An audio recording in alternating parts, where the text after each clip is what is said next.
Tragedia nel pomeriggio in centro a Santo Stefano di Cadore. Automobilista travolge una famiglia di turisti in passeggiata. Muoiono un papà, il figlio di 2 anni e la nonna. Scatta il piano ferie per i dipendenti dell'ULSS 2. Alcune aree saranno accorpate ma l'operatività sarà preservata, assicura il direttore Benazzi. All'appello mancano ancora 100 medici. La prima pietra del nuovo ospedale di Conegliano sarà posta entro la fine dell'estate, mentre a fine mese ci sarà il trasferimento delle chirurgie del Cafoncello nella nuova cittadella della salute. Beccata dalla fototrappola, ore contate per una ladra seriale che agiva in cimitero a Covolo di Pederobba. Questa mattina il comune ha sporto denuncia. Un incendio ha interessato i magazzini del Lago Film Festival, ingentissimi danni, ma i volontari vogliono andare avanti e confermano la rassegna. Già iniziata la gara di solidarietà. Primo giorno di saldi anche nel Trevigiano, ma la principale preoccupazione tra i consumatori resta per ora riempire il carrello della spesa. Raccolta differenziata all'84,6%, Treviso si conferma anche per il 2023 al top dei comuni capoluogo di provincia ricicloni e rifiuti free. Oggi la premiazione a Roma. Ospiti speciali e colorati a casa Marani di Villorba, dove gli anziani hanno potuto interagire con dei pappagalli, una delle attività per migliorare il benessere dei residenti della struttura. Bentrovati, buonasera telespettatrici, telespettatori di Antenna 3. In primo piano per questa edizione trevigiana dei nostri telegiornali la cronaca. Non possiamo non iniziare dalla tragedia che si è consumata nel pomeriggio a Santo Stefano di Cadore. Siamo nel cuore del Comelico, dove una famiglia di veneziani in vacanza è stata falciata da un'auto. Sono morti in 3, un bimbo di 2 anni, il papà e la nonna. Ma ci racconta tutto con tutti gli aggiornamenti la nostra Tiziana Bolognani. Buonasera Tiziana. Sì, buonasera Cristian. È stato un impatto terrificante dalle conseguenze gravissime che a memoria non si ricordano in provincia di Belluno. Come giustamente dicevi, è un'intera famiglia di villeggianti residenti a Mestre in vacanza nella loro casa di Santo Stefano di Cadore, ad essere stata travolta da un automobilista di 30 anni alla guida di un Audi con una targa tedesca in via Udine, nella strada che attraversa il paese. Siamo in pieno centro a Santo Stefano.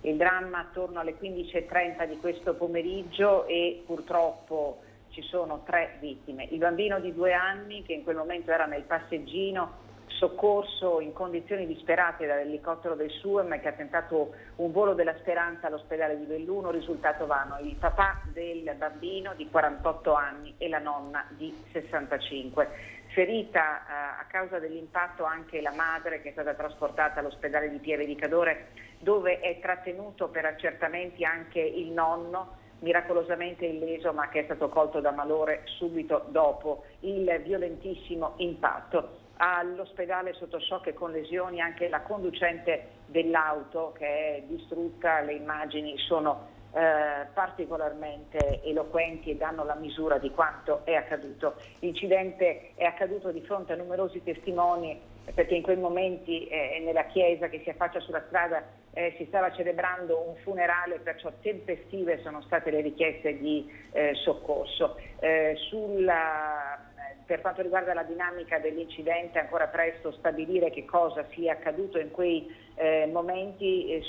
Stanno operando i carabinieri per cercare di ricostruire questa dinamica che ha davvero dell'incredibile. Cristian. Tiziana, grazie davvero, torneremo a collegarci con te in apertura della cronaca di Belluno. Le immagini che avete visto sono di Stefano Bozzi e noi proseguiamo con i temi della sanità, perché negli ospedali dell'ULSS 2 Marca Trevigiana scatta il piano ferie per migliaia di dipendenti e queste sono le conseguenze. Non chiudiamo niente, come voi sapete, accorpiamo, nel senso che abbiamo i nostri operatori che vengono da 2 anni e mezzo di Covid e che comunque sono bravissimi, hanno bisogno di rilassarsi e fare almeno 15 giorni di ferie.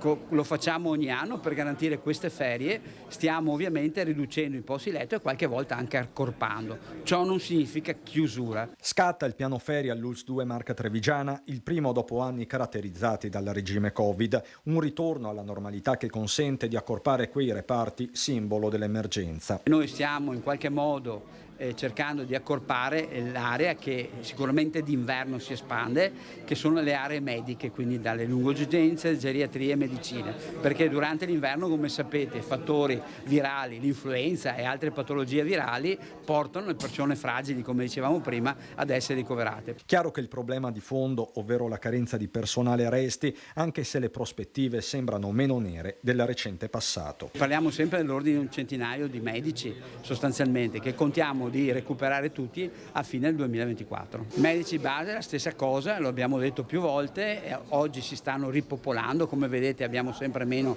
zone carenti e soprattutto abbiamo sempre di più titolari, che è importante. Anche là, a fine 2024, la scuola ne specializza diversi, per cui le problematiche che oggi abbiamo sicuramente pian piano si risolveranno. In particolare mancano ginecologi, dice Benazzi, guardando soprattutto al ripristino del punto nascita di Vittorio Veneto, dove è invece imminente il bando per la chirurgia maxillofacciale. In attesa delle nuove risorse si guarda anche al contenitore e questa sarà un'estate cruciale per la sanità della Marca. Entro un mese a Treviso dovrebbe essere operativa la nuova cittadella della salute. I nostri collaudatori stanno appunto facendo il bisticcio del termine, stanno facendo i collaudi. Noi speriamo e contiamo che il 15 di luglio i collaudi siano finiti, per cui poi entriamo. Poi vi sapremo dire la data, intendiamo partire ovviamente con le chirurgie, quindi con le sale operatorie e le degenze di chirurgia. Penso che il fine luglio sia la data corretta. Sì. Nelle scorse ore invece sopralluogo per il nuovo ospedale di Conegliano, operazione da 50 milioni di euro voluta dallo stesso presidente Luca Zaia. La posa della prima pietra è fissata. Comunque sarà sicuramente entro l'estate, considerato che l'estate finisce il 21 settembre. Intanto la sanità trevigiana con i suoi dipendenti è impegnata su un altro fronte, quello della lotta alle zanzare.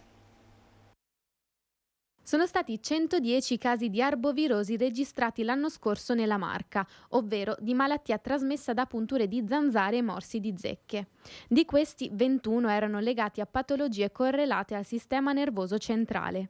Più lievi i sintomi dei casi restanti, ma sicuramente un fenomeno da non sottovalutare, soprattutto per le persone fragili e per gli anziani. Le punture di zanzare infatti potrebbero causare anche patologie come meningiti e encefaliti. Sono i dati che arrivano dall'US2 presentati a margine del lancio della campagna di prevenzione e di contrasto all'arbovirosi condotta dall'azienda sanitaria che punta a coinvolgere i privati grazie al contributo di Savno. È la continuazione di un'attività che stiamo già facendo da 2 o 3 anni, investendo notevolmente con 2 camion che fanno gli spurghi di tutte le strade che abbiamo. Quindi abbiamo detto facciamo anche questo, buttiamo anche le pastiglie, così risolviamo tutto il problema. Dopo l'US ci ha chiesto ma perché non ci date una mano anche a consegnarli, visto che altrimenti i comuni con i costi che hanno sempre difficoltà finanziarie, abbiamo fatto anche questo. I kit di larvicidi saranno gratuiti e distribuiti proprio grazie a Savno, che li consegnerà ai comuni della Sinistra Piave per tutto il mese di luglio. C'è già un'attività in essere di disinfestazione, però è chiaro che se il privato non partecipa, gran parte del territorio viene scoperto. Quindi noi confidiamo che attraverso queste pastiglie si riesca veramente a contenere la diffusione e la proliferazione di queste zanzare che, come abbiamo visto e come abbiamo sentito, possono essere anche pericolose per le persone, soprattutto per le persone fragili, persone anziane. Pastiglie per far sì che non si raggiunga il numero di infezioni da West Nile e di encefalite causati da zanzare e zecche negli anni scorsi. Ma non è il solo modo per difendersi. Ognuno, con delle piccole accortezze, può evitare che le larve proliferino. È importantissimo agire in prevenzione e quindi, come dicevano anche prima, svuotare le raccolte d'acqua in modo periodico, tenere curato il verde nei nostri giardini e soprattutto, come vediamo oggi, fare interventi larvicidi periodici che sono sicuri e efficaci sia per la sicurezza dell'ambiente che delle persone, evitando invece interventi inappropriati con prodotti adulticidi. La cronaca ci porta a Pederobba, dove sono ore contate per una ladra seriale che agiva in cimitero, soprattutto nella zona di Covolo. Questa mattina il Comune Asporto denuncia, si faccia avanti da sola, dice il sindaco. Era diverso tempo che la cittadinanza mi segnalava un gesto infame, cioè venivano asportati fiori dai cimiteri del nostro comune e allora ho deciso di prendere il toro per le corna e ho fatto installare una fototrappola e grazie a questo abbiamo individuato la persona che faceva questi gesti ignobili se non infami. Potrebbe avere le ore contate questa signora che da tempo agiva indisturbata al cimitero di Covolo di Pederobba, asportando vasi e fiori, una depredazione continua che ha convinto il comune a usare le maniere forti, tanto da formalizzare una denuncia in caserma dai carabinieri. Del resto la misura era colma. La stessa sera, nel giro di un arco di 5 minuti, ha fatto quattro viaggi, tra parentesi, portando via diversi vasi di fiori, diversi mazzi di fiori.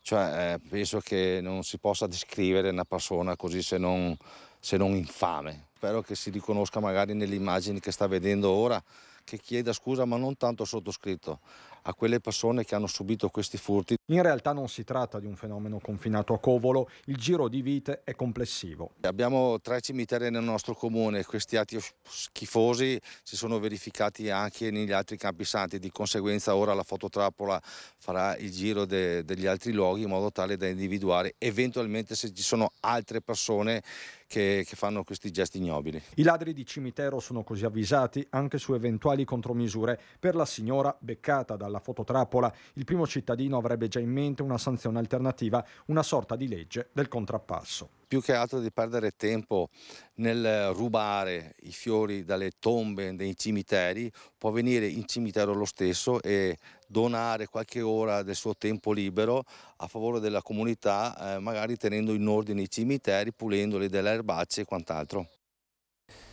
Per rubare alcuni capi di abbigliamento è fuggita brandendo una bottiglia in vetro. È accaduto in via De Marchi a Vittorio Veneto. Protagonista una 19enne veneziana. La giovane è entrata nel negozio, ha nascosto alcuni vestiti di modesto valore e poi ha tentato di uscire, ma è stata sorpresa dal titolare poco dopo le barriere antitaccheggio che ha tentato di fermarla. La 19enne, per garantirsi la fuga, non ha esitato a minacciare l'uomo con la bottiglia. Sul posto sono intervenuti subito i carabinieri, che hanno individuato la ragazza veneziana poco distante e l'hanno bloccata. È stata così deferita in stato di libertà per tentata rapina.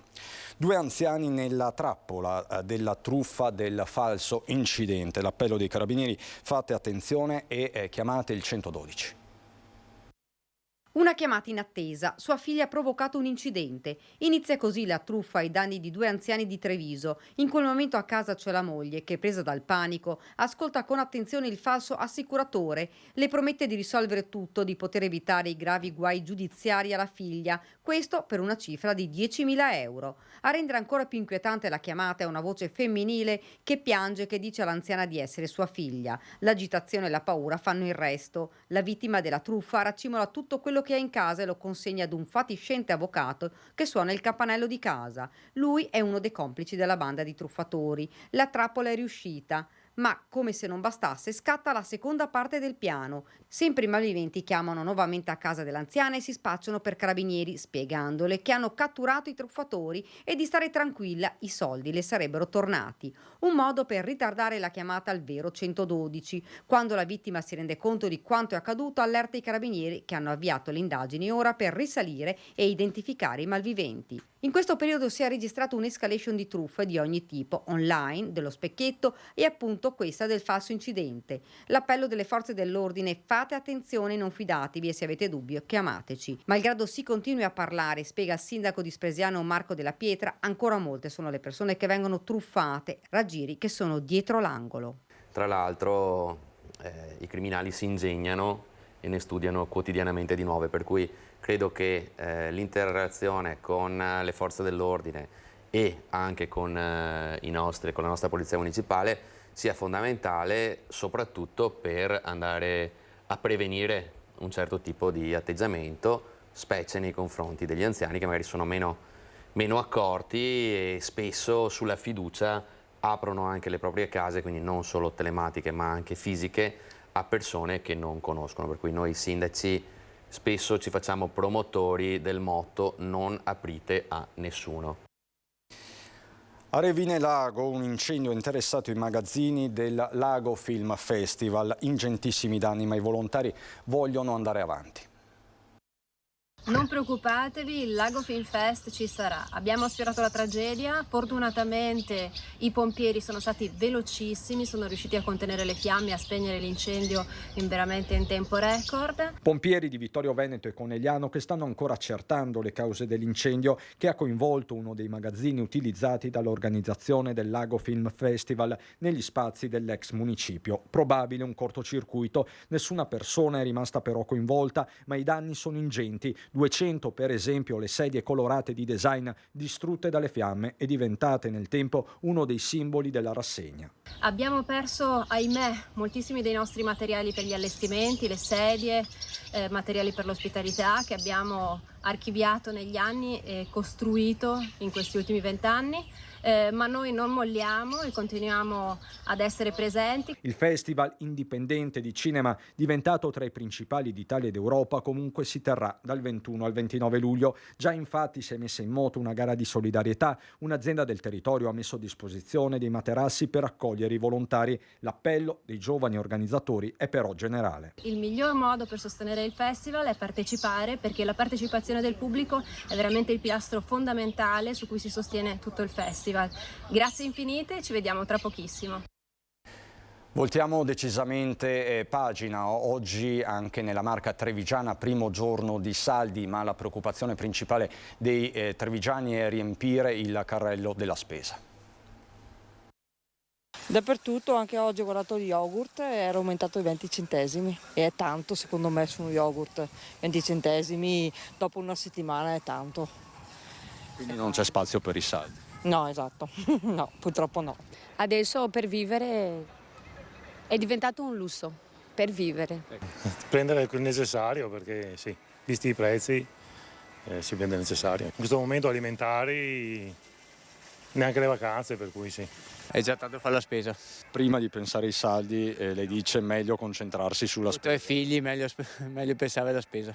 Meglio il carrello pieno piuttosto che spenderli in saldi, che tutto sommato dopo non c'è tutta sta convenienza. Questa è la filosofia di tanti trevigiani nel primo giorno di saldi, prima la spesa alimentare, poi tutto il resto. In tempi di caro carrello è questione di priorità. Se c'è chi esclude uscite extra, altri, fatta appunto la spesa, sono possibilisti o attendisti. Ma forse sì, ci penso. Ho qualcosa da comprare, sicuramente ho qualcosa da comprare. Poi se c'è l'offerta. Ah, meglio ancora. C'è solo il 30%, aspetto il 50%. Ci sono poi gli irriducibili che proprio in queste ore hanno iniziato i primi giri di perlustrazione, per loro idee chiare e obiettivi precisi. L'abbigliamento, bisogna conoscere i prezzi, tante cose. Meglio fare qualche giro di perlustrazione. Appunto. Abbigliamento e calzature, borse, cose che possono servire. Assolutamente sì. 30-50, dopo so che c'è anche il 70, perché non provare? Se si trova qualcosa, perché giustamente bisogna andare all'inizio saldo, sì. Aspetto la busta paga, poi probabilmente farò un rinnovo drastico, quindi sui 300 direi. Quindi calzatura, abbigliamento? Che cosa? T-shirts, pantaloni, jeans, camicie. Io sono appassionata a calzature e borse, sì. E quindi mira a quelle? Sì, devo prendermi un'altra scarpiera però. 30-50%? Ancora meglio se è il 50%, però le cose belle le scontano poco. Calzatura. Ha già adocchiato qualcosa? Sì. E quindi è disposto a spendere fino a quanto? 100 euro. Quindi 100 euro per i saldi, questo è il budget? Sì. In bocca al lupo. Grazie. Treviso si conferma anche per il 2023 al top dei comuni capoluogo di provincia ricicloni e rifiuti free. Oggi in occasione dell'Ecoforum si è tenuta a Roma la premiazione dei comuni ricicloni, le cui performance sono state pubblicate nel dossier 2023 di Legambiente. Il capoluogo della Marca ha registrato una percentuale di raccolta differenziata pari all'84,6%, con una produzione di secco residuo annua pari a 58,6 kg per abitante all'anno, dato che va a migliorare il 61,7 del 2022. In cima alla classifica, insieme a Treviso, Pordenone e Trento. Questo premio mi fa particolarmente piacere, le parole del sindaco Mario Conte. Desidero ringraziare la comunità perché questi risultati non arrivano soltanto per una questione di abitudine, bensì per la volontà di agire nel quotidiano per un ambiente migliore, di guardare al futuro soprattutto per i giovani con un po' di ottimismo. Queste le parole dunque del primo cittadino. La politica, il nodo autonomia in Senato, circa 600 gli emendamenti emendamenti presentati dai diversi gruppi parlamentari al DDL Calderoli, poco meno di 200 dal PD, che rigetta le accuse di aver spinto alle dimissioni i 4 appartenenti del comitato per individuare i LEP.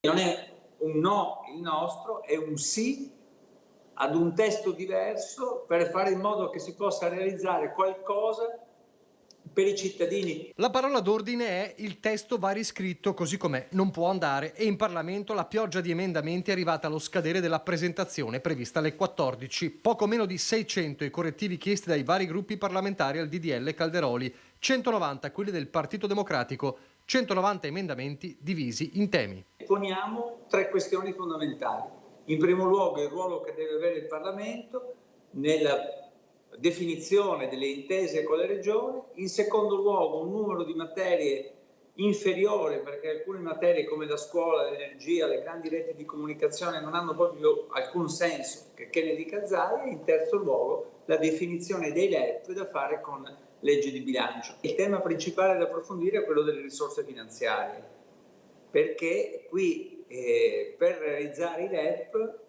e cioè i livelli essenziali delle prestazioni, ci vogliono delle risorse e che devono essere previste nella legge di bilancio. Nessun ostruzionismo. Continuano a ribadirlo i Dem dopo l'accusa del ministro Calderoli e del governatore Zaia che ci sia stata cioè una precisa matrice politica di centrosinistra nelle dimissioni dei 4 componenti del comitato per l'individuazione dei LEP.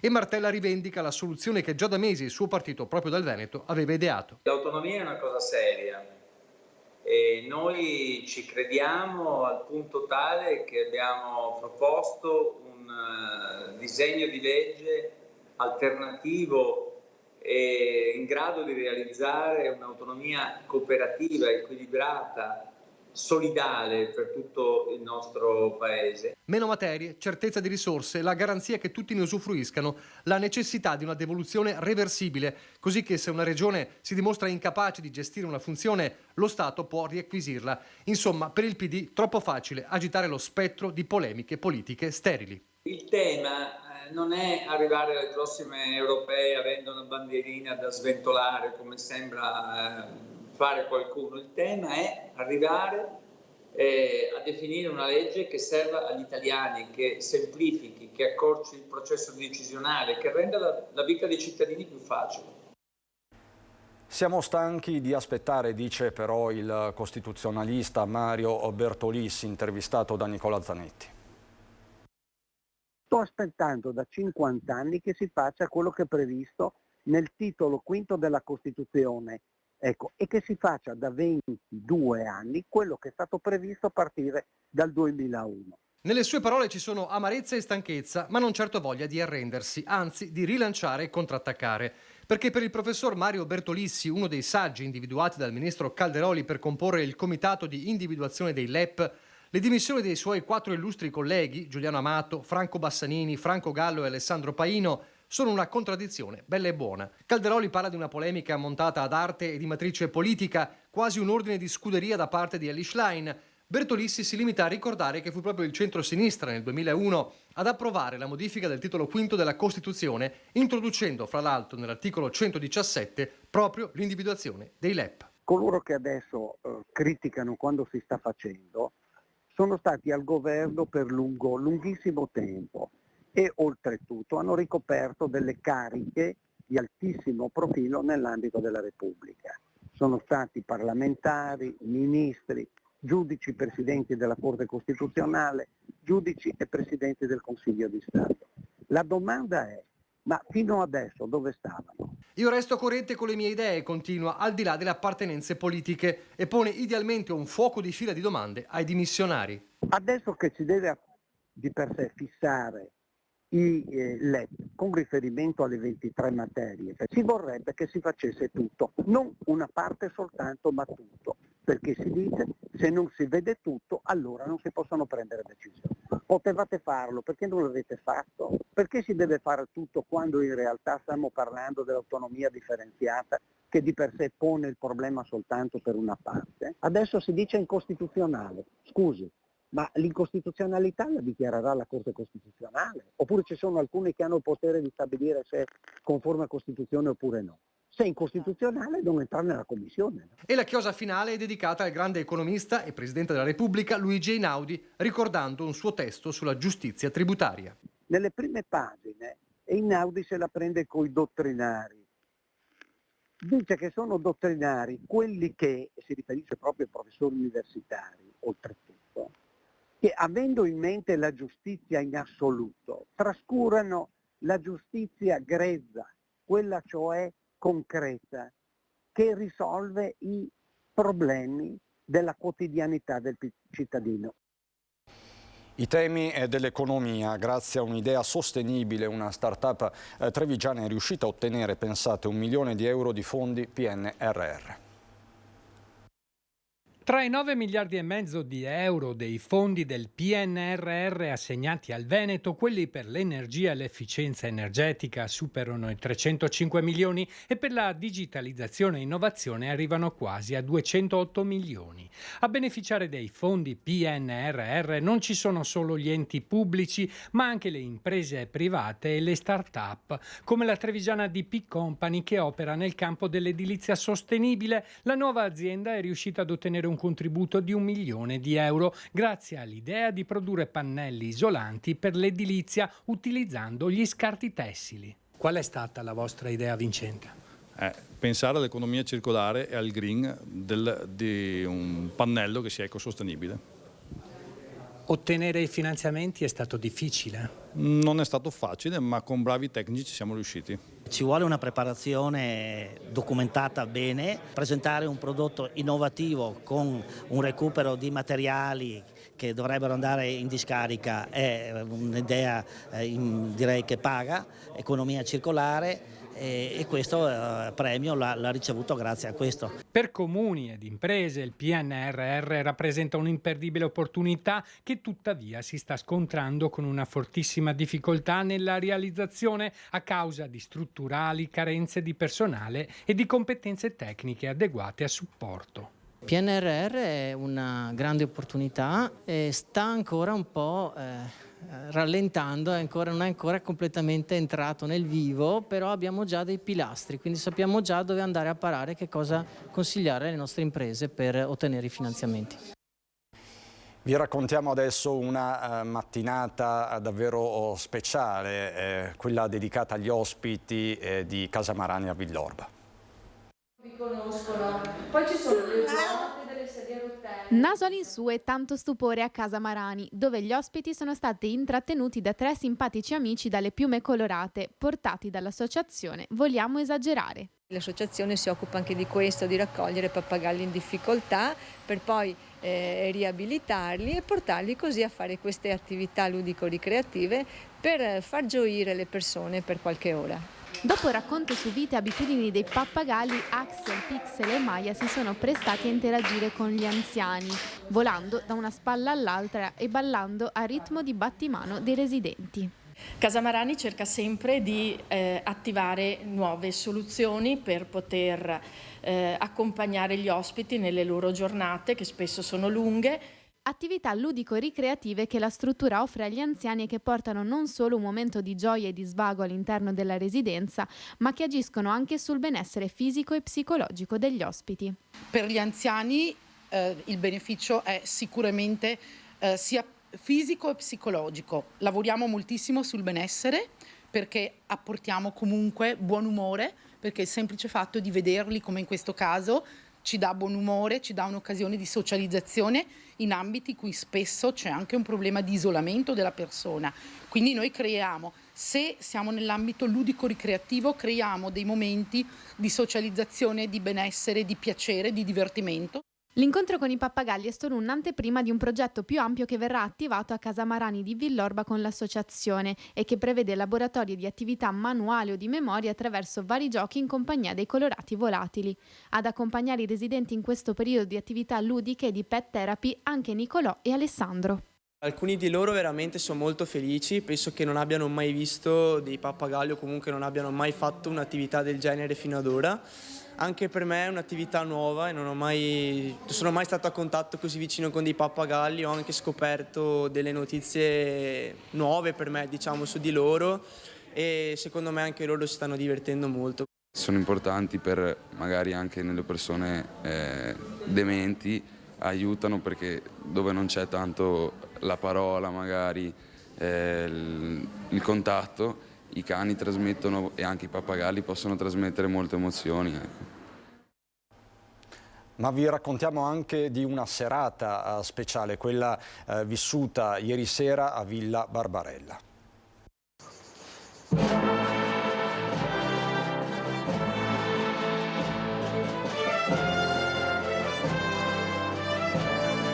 Concerto all'insegna della musica e del cinema, impegnati un centinaio di studenti del conservatorio e gran parte del personale amministrativo. Si tratta di un concerto diretto da un direttore ospite, viene dall'Austria, maestro Etzel, e un programma dedicato alla grande musica per cinema. Sono famose colonne sonore americane scritte da compositori di una grande formazione anche classica. Tra i tanti brani in scaletta anche Avatar, Jurassic Park e Star Wars di John Williams. Un evento particolarmente amato da Castelfranco e dalla provincia, che segna il tradizionale saluto dell'estate del conservatorio alla comunità. C'è un coinvolgimento del Consiglio stesso con gli enti locali, in particolare con i comuni, proprio per fare una rete di scambio, ma anche di comunicazione. Soprattutto in questo caso è la musica che fa da tramite. Il concerto è inserito nel Festival Internazionale della Musica del Veneto, nuovo festival regionale che rende protagoniste le amministrazioni portando la musica nei teatri, nelle chiese, ville e piazze della regione.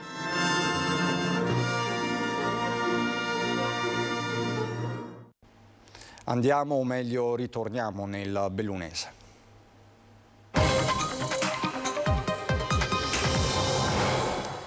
Il pomeriggio di shock vissuto in Comelico in primo piano, quella strage che ha coinvolto una famiglia di veneziani in vacanza, 3 persone morte, il papà, il nonno e un bimbo di soli 2 anni. Torniamo a collegarci con Tiziana Bolognani. Buonasera di nuovo Tiziana. Buonasera Cristian, è stato un impatto terrificante dalle conseguenze gravissime che a memoria non si ricordano in provincia di Belluno. Il silenzio per strada a Santo Stefano restituisce le immagini che state vedendo, le immagini di Stefano Bozzi, immagini angosciose e struggenti. Un'intera famiglia di villeggianti residenti a Mestre in vacanza nella loro casa di Santo Stefano di Cadore, mamma, papà, 2 bambini insieme ai nonni, è stata travolta da un automobilista di 30 anni alla guida di un Audi con una targa tedesca in via Udine, la strada che attraversa il paese. Siamo in pieno centro. Il dramma si è consumato, anzi più che dramma, giustamente tu dicevi strage. La strage si è consumata attorno alle 15:30 di questo pomeriggio. Il bilancio è di 3 morti. Un bambino di 2 anni sul passeggino che è stato soccorso in condizioni disperate ma ancora vivo dall'elicottero del SUAM, che ha tentato un volo della speranza all'ospedale di Belluno che purtroppo è risultato vano. Il papà del piccolo di 48 anni, Marco Antoniello, e la nonna Maria Grazia Zuin di 65 anni. Ferita la madre, trasportata all'ospedale di Pieve di Cadore dove è trattenuto per accertamenti anche il nonno, miracolosamente illeso ma colto da malore subito dopo l'incidente. Per entrambi l'Ul-1 Dolomiti ha attivato il supporto psicologico. All'ospedale sotto shock e con lesioni anche la conducente dell'auto distrutta nel violento impatto. Secondo i testimoni, la conducente dell'auto ha prima sfiorato il piccolo, il fratellino del bambino di 2 anni che stava su una biciclettina e la mamma, per poi centrare il papà, il bambino più piccolo e la nonna. L'incidente è accaduto di fronte a numerose persone perché proprio in quei frangenti nella chiesa che si affaccia su via Udine si stava celebrando un funerale, perciò sono state tempestive le richieste di soccorso che hanno fatto arrivare il SUEM con l'elicottero, un'ambulanza e l'automedica, i vigili del fuoco e i carabinieri. Dai rilievi compiuti dai militari sembrerebbe che l'auto viaggiasse a forte velocità e che non siano stati riscontrati segni di frenata. Dal punto dell'impatto al luogo in cui sono stati trovati i corpi vi è una distanza di quasi 30 metri. E perciò agli investigatori, la donna di 30 anni che è stata sottoposta in ospedale agli esami del sangue per valutare eventuale positività a alcol e droghe, ha riferito di avere perso improvvisamente il controllo della vettura. Le forze dell'ordine stanno valutando per lei l'accusa di omicidio stradale. La strada regionale 355 che attraversa Santo Stefano è ancora chiusa al traffico, l'area è isolata e un'equipe medica e operativa per la gestione dell'emergenza. Immediato è stato il cordoglio del presidente del Veneto Luca Zaia e a lui si è unito anche il vice premier e ministro Matteo Salvini, che in una nota si dice profondamente colpito e addolorato per la tragedia che è successa questo pomeriggio a Santo Stefano di Cadore. Salvini aggiunge: aumentare la sicurezza stradale è un mio obiettivo da papà ancora prima che da ministro, e tragedie come questa ci ricordano brutalmente l'importanza di essere responsabili e attenti alle regole. Questo è il cordoglio istituzionale, dopodiché resta un vuoto profondo, un sentimento davvero di grandissimo smarrimento nei confronti di quella che giustamente hai chiamato strage e che a memoria in provincia di Belluno non si è mai verificata, almeno non un incidente stradale di così tremende, tragiche proporzioni. Cristian. Assolutamente, Tiziana, ti ringrazio per questa cronaca davvero puntuale dal Comelico. Grazie a te e Stefano Bozzi per le immagini praticamente in presa diretta. E noi andiamo avanti con la cronaca sindacale che ci porta a Longarone. Torniamo a parlare di Safilo, ci sono dei spiragli.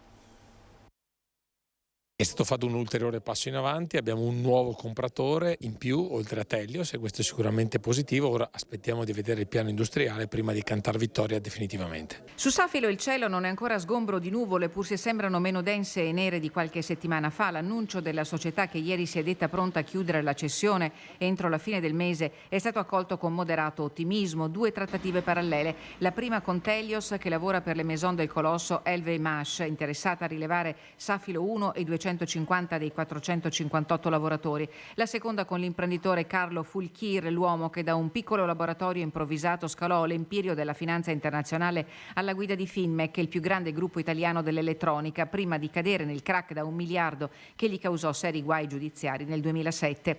Fulchir interverrebbe nell'operazione rilevando i restanti 208 dipendenti attraverso la società Innovatech, specializzata in contesti di reindustrializzazione, e non con la E-Vision Tech dei suoi 3 figli che nell'ottobre 2020 rilevarono proprio da Safilo lo stabilimento di Martignacco e che oggi sono terzisti di Telios. Non è secondaria la questione della serietà della proposta, dobbiamo iniziare le interlocuzioni con l'imprenditore Carlo Fulchir per capire esattamente qual è il progetto industriale che vuole intraprendere a Longarone. Perché mentre con Telios la situazione appare chiara ai sindacati già presenti nell'azienda che dista poche decine di metri da Safilo a Longarone, da Fulchir le parti sociali si aspettano chiarimenti sul futuro dei lavoratori, dello stabilimento e degli investimenti che intenderà fare. Per noi sarà importante anche che la Regione Veneto faccia la sua parte, perché se in questo tavolo si sta risolvendo la crisi, in quel tavolo vanno verificate le serietà delle proposte da parte degli imprenditori che intendono rilevare Safilo. La Regione si è resa disponibile a favorire questo primo confronto fra le parti sociali e l'azienda già nei prossimi giorni.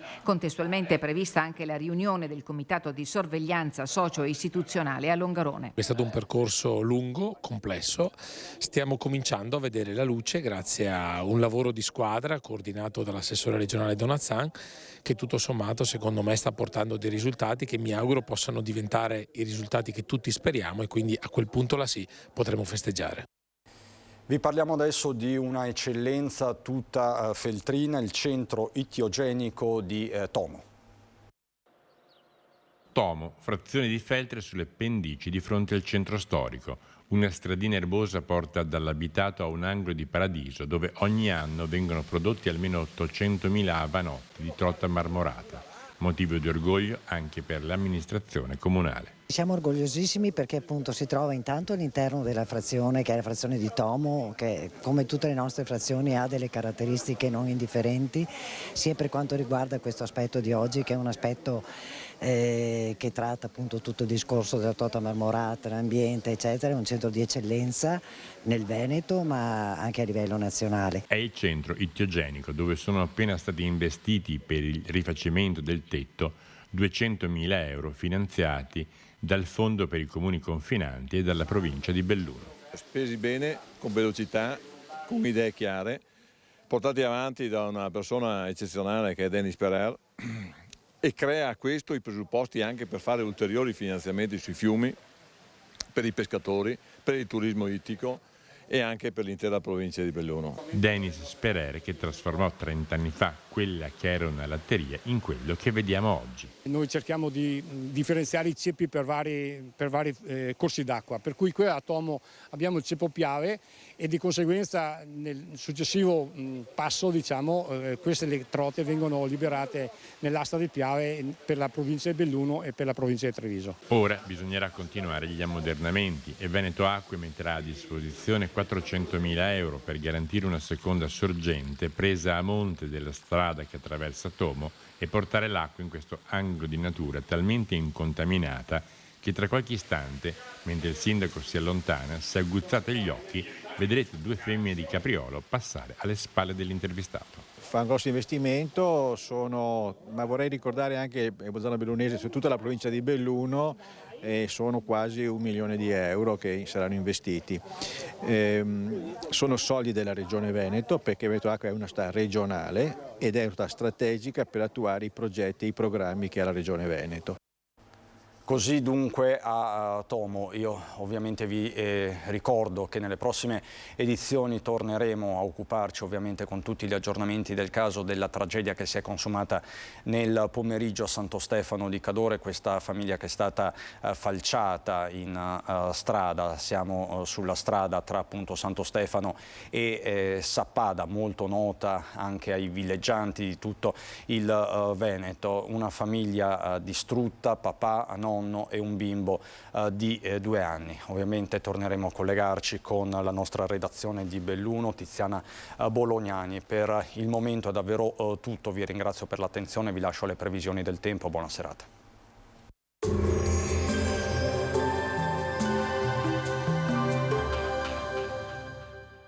Entra nel mondo Lolato. Da oltre 40 anni un team di professionisti per migliorare la qualità della tua vita. Centro del piede con servizi di podologia, laboratorio per la produzione di plantari e calzature su misura. Bentrovati al Meteo. Gli ultimi aggiornamenti danno la conferma. Andiamo verso una nuova intensa ondata di caldo africano con tempo più stabile. Il dettaglio di venerdì 7 luglio. Sul Veneto deciso aumento della pressione atmosferica, sarà infatti una giornata ampiamente soleggiata ovunque. Non sono attese piogge, il cielo sarà sereno o velato. Temperature in graduale aumento, minime tra 12 e 20 gradi, massime sui 26-31 gradi all'incirca. Ci spostiamo ora sul Friuli Venezia Giulia. Anche in questo caso generali condizioni di bel tempo con il cielo che si presenterà prevalentemente sereno o al massimo poco nuvoloso. Temperature minime sui 18-23 gradi, massime intorno ai 29-30 gradi all'incirca. Infine diamo uno sguardo alla situazione del Trentino Alto Adige. Anche qui non mancherà il sole ovunque, il cielo sarà sgombro da nubi solo con qualche innocua velatura. Temperature minime intorno ai 15-17 gradi, massime sui 30-31 gradi all'incirca. Dal meteo di Antenna 3 per ora è tutto, grazie per l'attenzione, arrivederci.